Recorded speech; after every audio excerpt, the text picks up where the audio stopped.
Good afternoon, ladies and gentlemen. I'm probably going to get crucified for this one, but welcome back to Loose Change. It's your boy, The Show Off, and I'm back with some more content, alright? So, today I want to talk to y'all about, they say black men are failing black women, but is it possible that black women are failing black women? Is it possible? Because for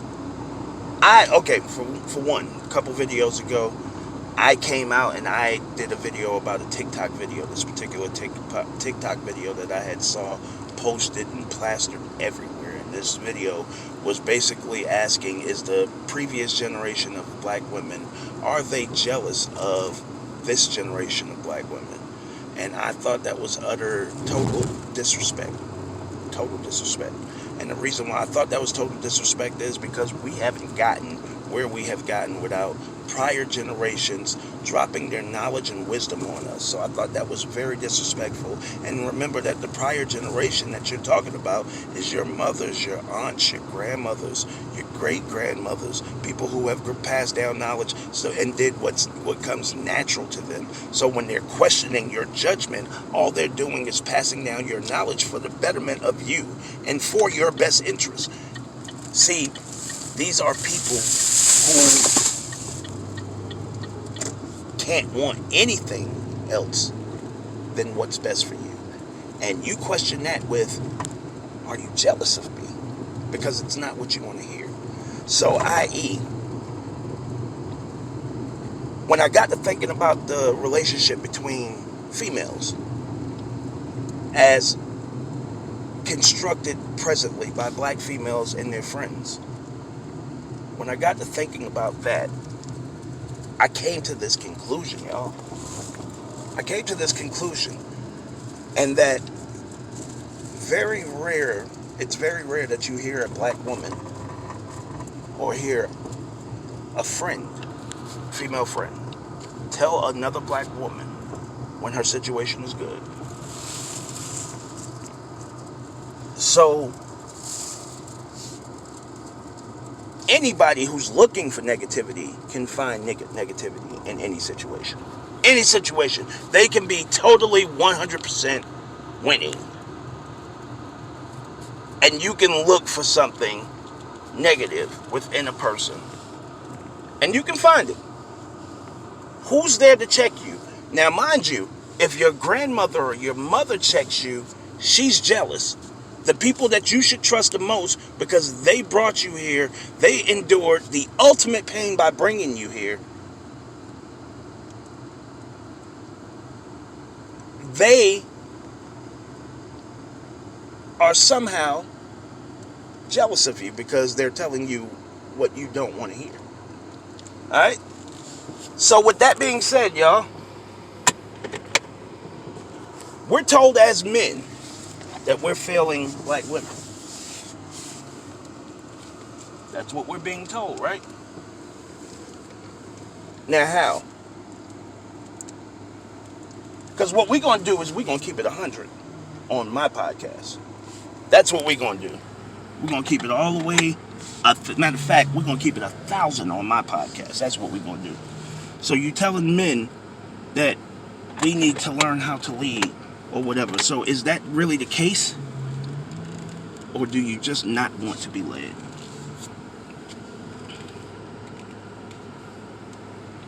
Do you have the inability to follow correctly? See,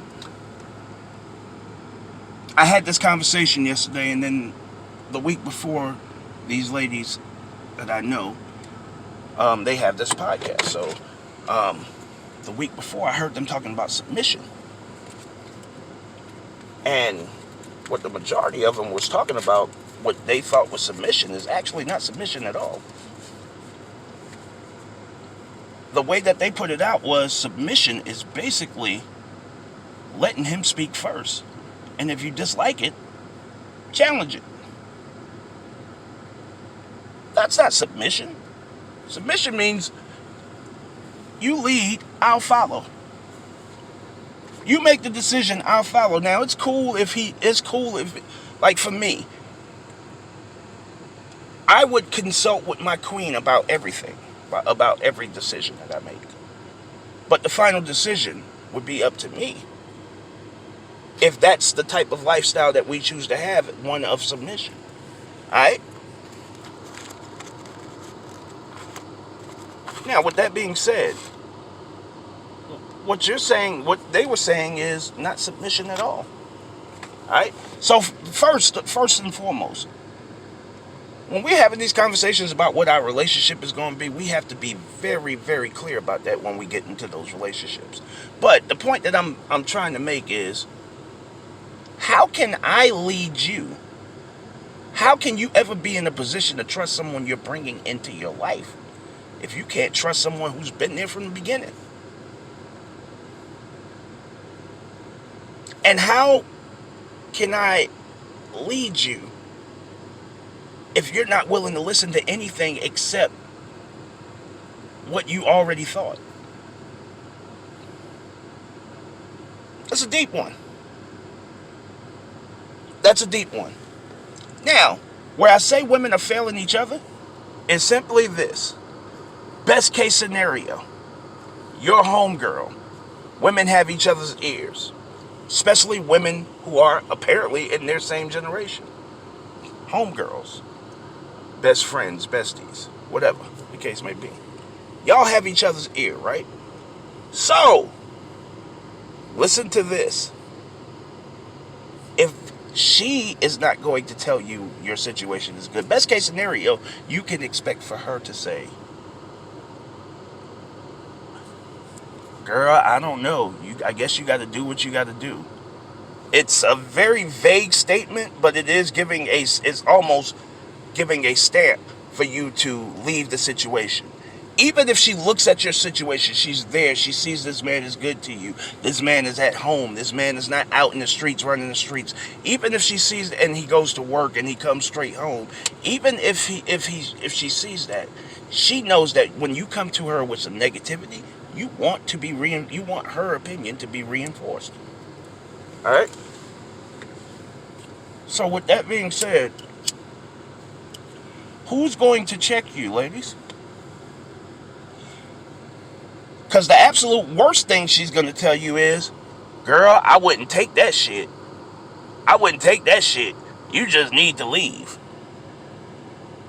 And that's essentially what you need to be validated as a woman. You need your opinions, your thoughts, all of that to be validated by someone before you make a move.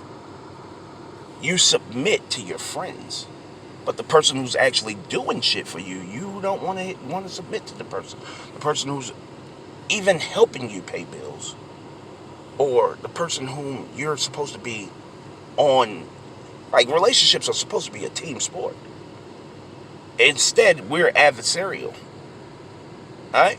So the person who is bringing these things to your life, even if you split the bills a certain percentage or whatever the case may be, this person is keeping it where you don't even have to do everything. But you can't submit to them. But you can submit to your friends who don't do shit for you. And your friends who may have their own ulterior motives, which is spending more time with you. You being available for them at all times. You being the person.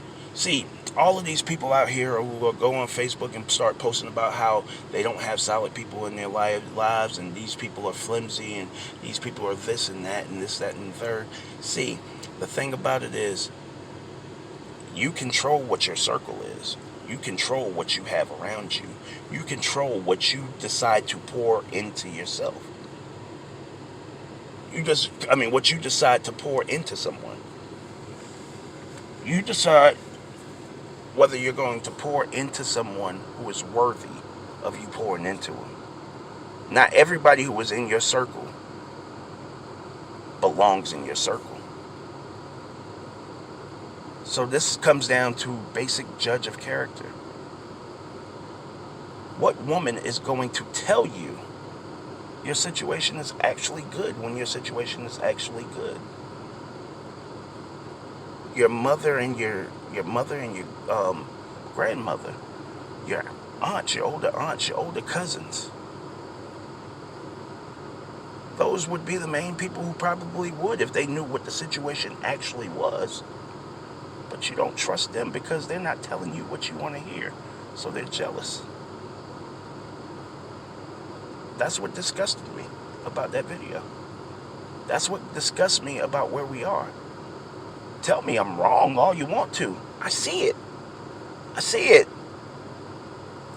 I see it because Facebook and social media is your own personal blog as women to let us know exactly how you feel about everything that happens in your life. I gotta go. It's time to clock in. Show off.